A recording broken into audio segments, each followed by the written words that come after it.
Presenter notes, subject 91.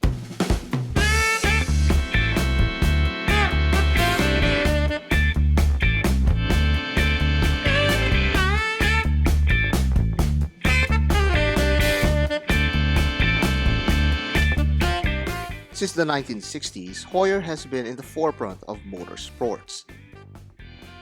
They have named some of their watch lines after the famous race events the brand participated on. We talked about the Carrera before, and now it's the Monaco's turn.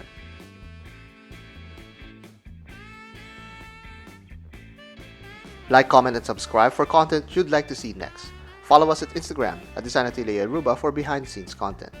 Email us at designatelierviewer@gmail.com.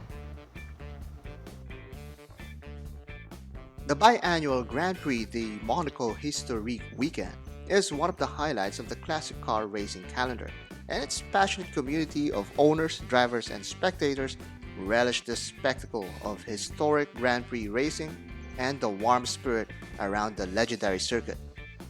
Speaking of passionate, the watch community also has the same disposition regarding this iconic square watch. The Monaco started life as a less traditional avant-garde timepiece born from the idea of TAG Heuer and proposed case maker Erwin Piquerez. The square case was waterproof and uses the new chronomatic caliber 11 that was housed in the Otavia and Carrera. This debuted in Baselworld 1969 at a whopping $200. This was released initially with a blue colorway and stark gray version. The case initially was 40mm by 38mm with a domed crystal and a provocative left crown position.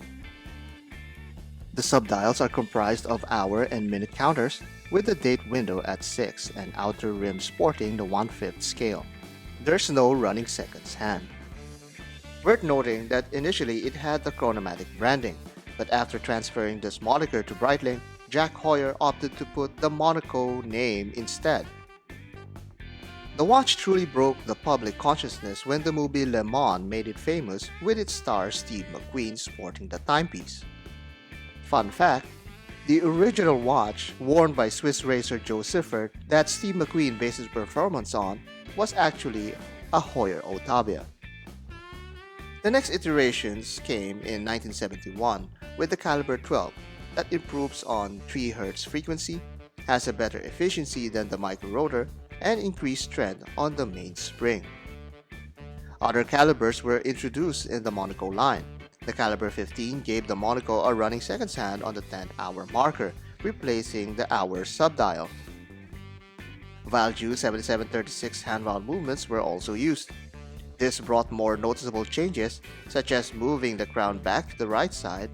The date window is now replaced with a third subdial with a running seconds hand. After using the Value 7740, the dial layout went back to its original design, although the crown is kept on the right. So, one way to spot the difference between a caliber 11 Monaco from the 7740 version without removing the caseback is the crown placement. Aside from the gray and blue dial, Heuer also produced a limited-run black PBD coated Monaco. This was affectionately called the Dark Lord by collectors and was never included in catalogs and is extremely hard to find. The limited run of 100 to 200 pieces is the last run of Heuer Monacos that experts estimate to be around 4,000 to 4,500 units during the 1969 to 1975 period. This first generation of Monaco saw limited success and was discontinued until the 1990s. The second generation of Monacos in 1998 was released in the re-edition series. Now rebranded TAG Heuer, the brand contacted McQueen's estate to use his likeness on their promotional material, and this proved to be a fruitful partnership. The first re-edition used an automatic ETA movement with new pushers and dial layout. This one had a 30-minute counter at the 9 o'clock position, date at 6, and running seconds at 3. Sporting the older Monaco and shield, this new black-dialed Monaco proved to be a massive hit. More variations were produced, such as the CS2111 that has a very three-dimensional dial sculpture. After LVMH took over, the CW2113 replaced the shield with a TAG Heuer logo but kept an oversized Monaco branding on top. This model of the Monaco also became the true square case, measuring at 39 by 39 millimeters, opposed to the slight rectangular shape of earlier Monacos. A year later, the first concept Monaco was released, the Monaco V4. This is the first watch with belt drives, linear mass, and ball bearings. This is an amazing timepiece designed by Jean-François Rougenet and master watchmaker Philippe Dufour. You may have heard of them. In 2009, the new Monaco Caliber 12 models were introduced with an ETA or Celita base movement modified with a chronograph module on top. Caliber 12 is clearly printed on the dials of these. In 2015, the Caliber 11, yes, somewhat counting backwards, faithfully recreates the original model with its left position crown but keeps the modern rectangular pushers of the new version. This caliber is also a high beat movement, beating at 28,800 bph. The horizontal hour markers also make a return with the dial layout harkening back to the original. And finally, in 2019, the Monaco receives its first in-house caliber, the Heuer 02. The case had to be re-engineered slightly from the inside to fit this new movement. The Monaco established itself as the motorsports watch even though it did not have an initial successful run.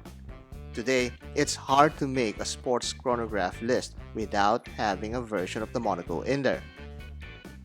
This new model features the current trend of green sunburst dials. The watch industry truly wants to impose on you how much you love green. The green only applies on the dial surface here, however.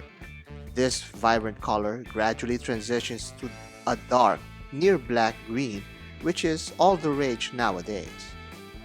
The subdials remain black, however, along with the other features such as the running seconds and date at 6. It's nice to see too that these subdials are recessed, providing a little textural interest to the dial. This one will have the TAG Heuer shield hinting at the modern lineage of the particular limited edition. The applied indexes accent the nice radial scale that is also subtly loomed with loom plots for every hour marker. It would have been nice to have the chronograph hand to be loomed as well, but at least the hour and minute hands are. Now let's talk about this iconic case. It's a unique combination of proportions that you don't typically see on chronographs. Many chronographs would have their lug distance to be longer than the case diameter. This forces the lugs to stoop downward in order for the lugs not to shoot out of the owner's wrist. Since the dimensions is a perfect square, your lug-to-lug distance is now just 39mm for the Monaco. Because of this, there is little need for curving lugs, and not to mention that it's barely 40mm overall. Because of these proportions also, it could get away with a 15mm case thickness. But this thick case and crystal actually serves as a minimizing profile. First, the crystal stands above the case prominently, projecting the dark dial above the light case. This flat surface gives the impression through contrast that the watch is smaller than the 39mm case measurement. It's the complete opposite of what other watches do when the dial is working towards becoming as large as the case. The case finishing is also working towards minimizing the dial. The clear difference in finishing between the bezel and case compresses the dial's perception even more. The polished case, at times, will absorb light and create a stark black frame, tricking your eye to see just the bezel and dial. It's a subtle light play that actually helps the watch dimensions. It's common for square watches to feel big on the wrist. This is because of the space on the corners that will create the illusion of expansion. The Monaco does the opposite of this by visually showing you that the corners have a smaller footprint than the sides of the slightly curving tonneau. Even the lug spacing helps in this perception. The closer the strap width is to the dial, the smaller the dial is perceived. If the strap and lugs were narrower, the case would look bigger by virtue of contrast. Notice here how we did not change the case dimensions, and yet the perception through the strap width altered the watch size significantly. Behind is an exhibition caseback that puts the Heuer 02 in full display. The great thing about this new caliber is the amount of customization that TAG Heuer can do with its modular caliber. In this one, they did not shy away from adding sprinkles of green on the rotor and the column wheel. There is no hint of Grand Prix de Monaco history, the very event that this watch is created to commemorate. The Heuer 02 will perform admirably with its impressive specs, coming in at 80 hours of power reserve and 4 Hz frequency. Pricing and availability for the new TAG Heuer Grand Prix de Monaco history is $6,650, which is just $300 over the regular blue dial and will have a limited run of just 500 pieces. There has been other green dialed Monacos before. While those are a bit more showy and obvious, this one is a lot more subdued and understated.